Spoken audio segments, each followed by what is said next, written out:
सुबह का वक्त था। शहर की सड़कों पर हल्की धूप बिखर रही थी। एसीपी रिया सिंह अपनी मां माया देवी के साथ सब्जी मंडी की ओर जा रही थीं। माया के हाथों में थैला था और रिया यूनिफॉर्म में नहीं बल्कि सादे कपड़ों में थी, एक साधारण बेटी की तरह जो अपनी मां के साथ थोड़ा वक्त बिताना चाहती थी। रास्ते में चलते हुए रिया की नज़र अचानक सड़क के उस पार गई। वहां एक बूढ़ा आदमी टूटी हुई कुर्सी पर बैठा जूते सी रहा था।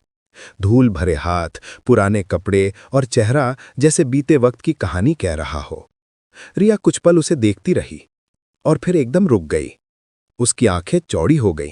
उसने मां का हाथ पकड़ा और बोली, मां, वो देखिए उधर, वो आदमी, क्या वो पापा है?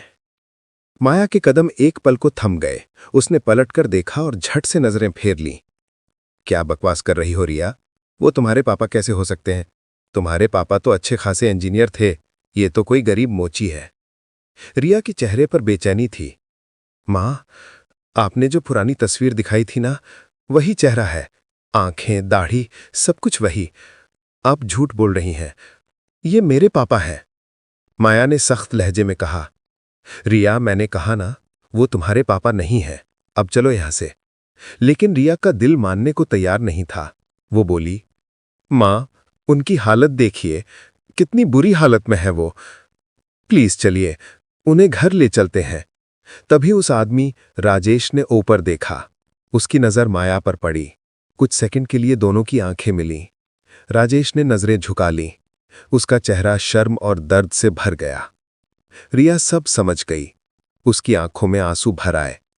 मां, आप झूठ क्यों बोल रही हैं? उसने लगभग रोते हुए कहा।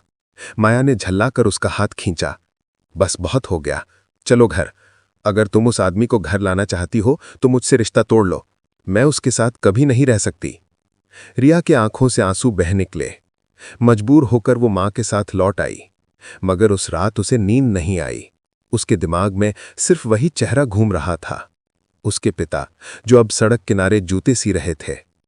अगले दिन रिया ने बिना मां को बताए बाजार की ओर कदम बढ़ाए। उस आदमी को उसने वहीं पाया, सिर झुकाए, चुपचाप जूते पॉलिश करते हुए। रिया उसके सामने जाकर खड़ी हो गई। आपका नाम क्या है? उसने पूछा। राजेश ने कहा, राजेश वर्मा। आपका घर कहाँ है? घर? वो हंस पड़ा। घर?